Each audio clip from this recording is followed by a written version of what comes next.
miss hearing that thing. That rumble on that thing's insane.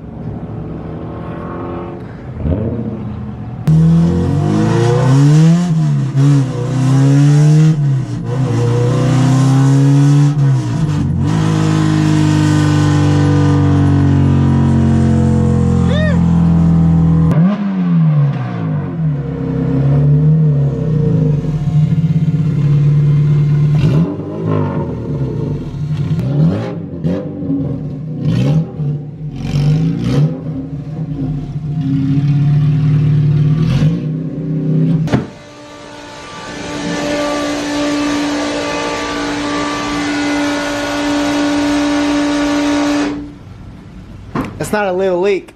Huh? It's not a little leak. And also your gas line isn't tightened up all the way. It's leaking gas. Leaking gas? Mm-hmm. And it's also leaking a lot of water. What up, guys? Welcome back to the channel, man. So today we're gonna start off opening a couple of packages that had at the P.O. box. This is stuff that's all from you guys.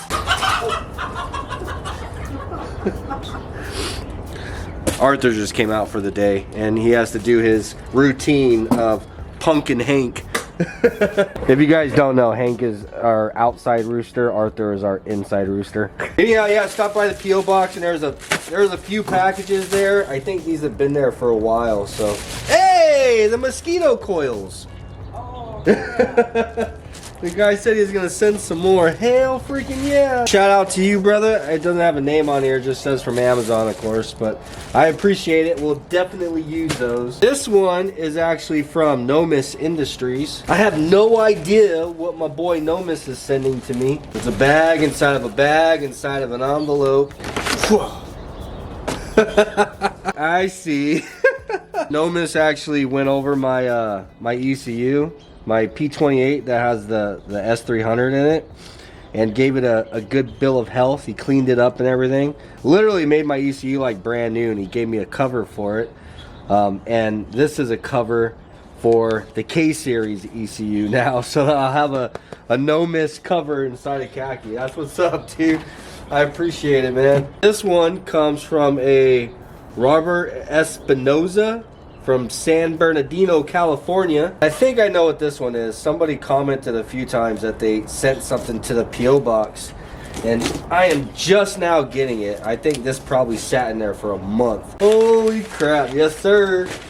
Yes, oh damn, dude, okay. I'm not gonna lie, I wasn't expecting freaking Milwaukee. So when you had mentioned that you're sending me out a bunch of Unibits, to be honest with you, I thought it was gonna be some stuff from Harbor Freight, you know, like, but yeah, these things are, babe, look how much these things damn freaking cost.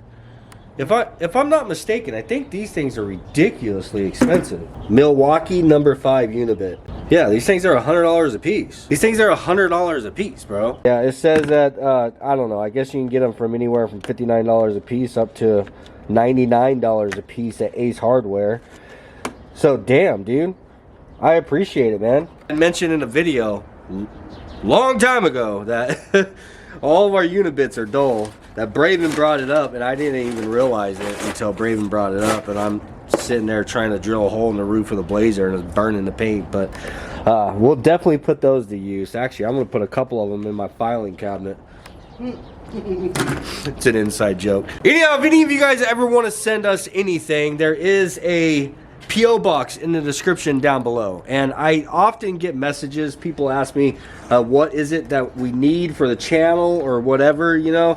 If I'm being honest with you, if you want to send something, what I can mostly recommend is DeWalt 20-volt batteries, man. Because Braven and I murk through these batteries so fast whenever we're working on a project. We will literally have all 4 of these chargers taken up, and they'll all have the orange light on to where they're all overheated, you know. They got to cool down for the charge. If you guys want to, if you want to send something, that would be what it is I would recommend. And you know, I was kind of thinking about it. Anybody that sends a battery, make sure to include like your Instagram name or something. And if we receive batteries from you, we'll put your Instagram on. So whenever we switch batteries, we can give you a shout out. It'll be on the battery, you know. Just an idea. Anyhow, we got a lot of work to do today, so let's just get into it. So today we need to get the front end basically completely tore down on this car. I want to get it ready to get it into the spray booth because we have a lot of work to be able to respray this. There's a lot of old Bondo and high build primer and stuff in areas that I'm gonna have to completely get out of there for the most part. Before we could even move forward with putting any new primer or paint on this damn thing. So yeah, a lot of things that haven't been off this car in a long time, like the fuel cell. We have a Speed Factory fuel cell tucked down inside of here. The headlights, the duct, which I'm not going to be able to use this duct from EFB Motorsports anymore because I'm no longer B series. So I think I'm just going to end up putting my headlight back in instead of getting a duct for that side. Just, you know, be a normal car with 2 headlights again. I'm also wanting to take the brake booster off and the clutch reservoir, like everything basically needs to come off. Even my brake lines, even the top hats of the coilovers and these bolts that are sticking out for the upper control arms. That stuff even has to come out of the way, in which that is going to deem the vehicle not rollable anymore. So yeah, we have a lot of work to do. My goal today is to at least get this thing into the booth so I can start sanding on something, you know.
All right, we got most of the easy to pull off stuff off, everything that just unbolts, you know.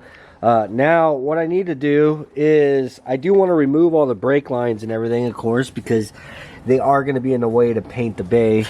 But before I do that, I want to figure out exactly what I'm going to do here. So I think I'm going to, well, I need to drain all the brake fluid.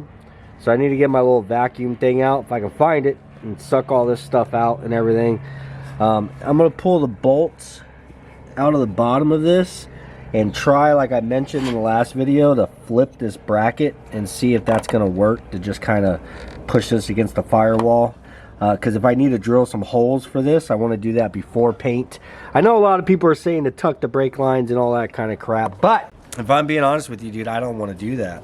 I don't mind the way the brake lines look, you know what I'm saying?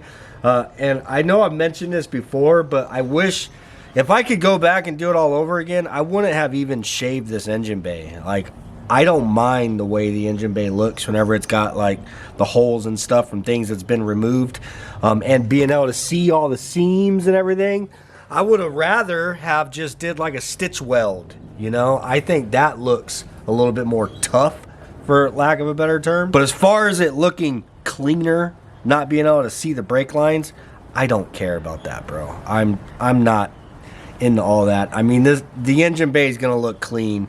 I don't think that the lack of brake lines being visible makes an engine bay look clean. Like, I don't have that in me, I guess. You know, to each their own. But I'm going to try to flip this bracket and, yeah, see if I can utilize it to mount. I don't even know if I'm going to be able to flip it. Need to figure it out.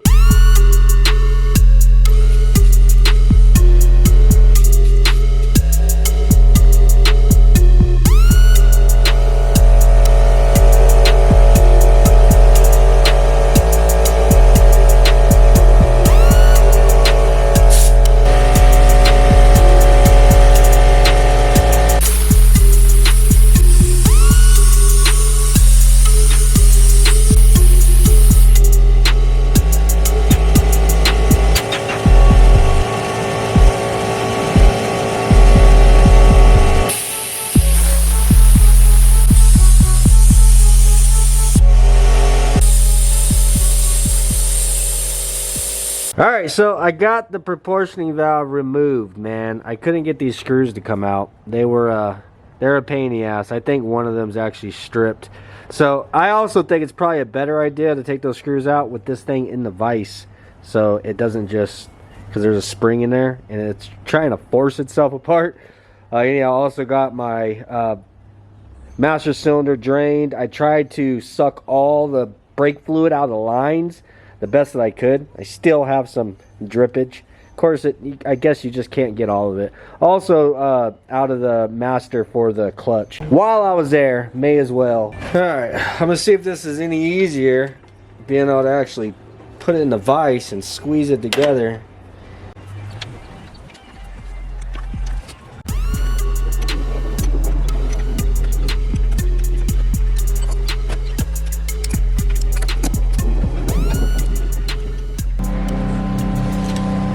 Alright, so it looks like in order to flip this thing, I'm gonna need to kind of just clearance it a little bit on the inside. So it was sitting like that previously. So now I want it to sit like this, but it won't slide all the way over to the bolt holes because it's obviously shaped different on this side. So I need to just grab a soft disc grinder and I'm gonna take a little section out right there until it will fit. Well, that's not going to get in there very well, so I'm just going to use my table grinder instead.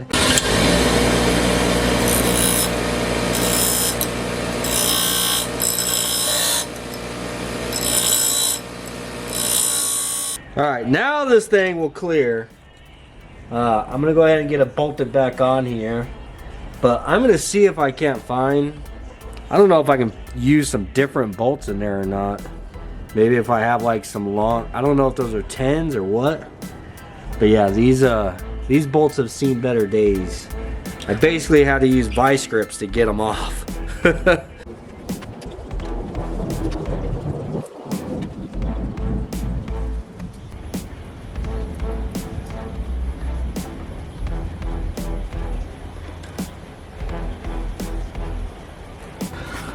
Alright, well there that is. Good lord. I know in editing it's You know, seemed like it didn't take very long, but believe me, that took a lot longer than what I was expecting. But it's important that we got it done before we take all the brake lines and everything off, and before we do paint and all that, because now with that bracket flipped, I can push it towards the firewall and just kind of massage the brake lines to get them to naturally kind of sit there. And I kind of pushing down a little bit so this thing is sitting nice and straight, and I have the firewall marked. And dude, I think that's gonna look clean, bro. Like I mentioned earlier, I don't mind the factory brakes. It doesn't take away from the look for me. I would actually rather just have OEM brakes. I know they work. If I was to upgrade and go to something else, it would just be because it's like safer maybe. But I think that that is gonna be plenty far enough away from the engine and the header, or the turbo manifold and stuff, that it's not going to see any heat. I'll probably end up wrapping the turbo manifold anyhow. I don't know. Who knows? Whenever we get to that point. But if I do end up having an issue with it being too hot right there, that is where I'll probably end up changing everything. But I don't think that's going to be an issue. Anyhow, now we get to move on. I have the spot in the firewall marked. So I need to put like a little drill bit through there for now so I don't lose those marks. And then we can go ahead and take all the brake stuff off.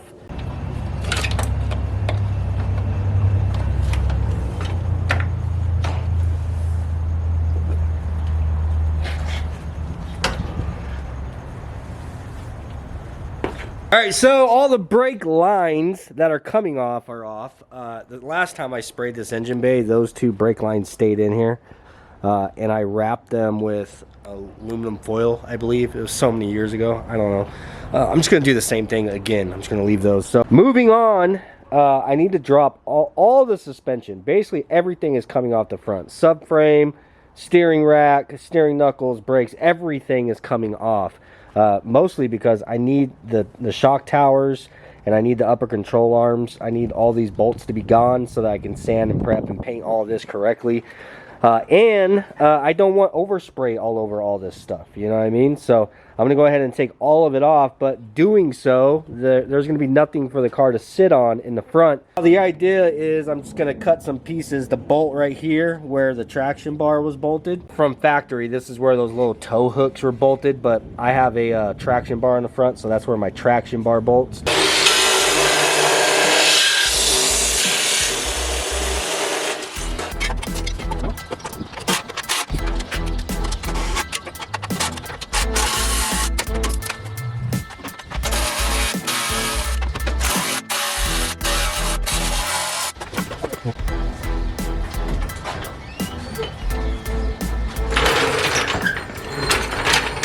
Alright, see, I think that right there is plenty sturdy enough, man. We're only going to have to move it from here to the booth and then back out of the booth to here. That's it. And it just gives it a couple of points for the front to sit on without any suspension or anything needed. So we are going to take all that off next. But what I think I'm going to do is switch over to get my dash out. I need to pull the dash. Well, I don't have to pull the dash, but my dash is just so easy to take out that I may as well. It's just, I have a 10 on each side. There's a 10 in the center and a 10 on the bottom. Aside from that, I just got to pull the cover out from over my gauge cluster, pull the gauge cluster, and then take the dash out. It's as simple as that. I need to get to the back side of the brake booster, so down there where the pedal assembly is at, and take the 4 bolts out to remove that. And then I also need to take, disconnect the steering shaft so that the whole subframe and everything can just drop as one piece. That's the idea anyhow, so.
Well, there it is, dude. The whole front end is torn down.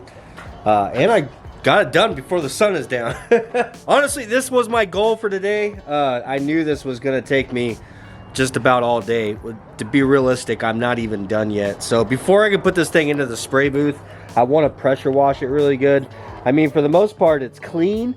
It's just, you know, down here, there's some road grime buildup and stuff. I want to go over it one time before I actually shove it in there, because once it's in there, and I don't like having to pressure wash stuff in there because it just kind of puddles and pulls up. But anyhow, I'm gonna go ahead and end the video here. I gotta spend the rest of the night kind of figuring out where I'm gonna store all of this stuff through the process, because I just can't have it just sitting out here like this. The dogs will run all over it, and Braven needs, you know, room for working on his truck and stuff. So try to get all this stuff in a nice safe place to where it's not in the way. And then I'm gonna pressure wash this, and then we'll get it into the booth, man. That's gonna be in the next video. We're gonna start doing the body work and sanding and yada yada, all that. That is going to be where the really hard work is trying to get rid of all my high build primer and Bondo and stuff that I have in here. So anyhow, guys, I am really stoked to see how excited you are about khaki. Yeah, we're gonna stay on it until we get it done, of course. I hope you guys enjoyed today's video. If you did, please do smash the like button. Peace, and we will see you on the next one.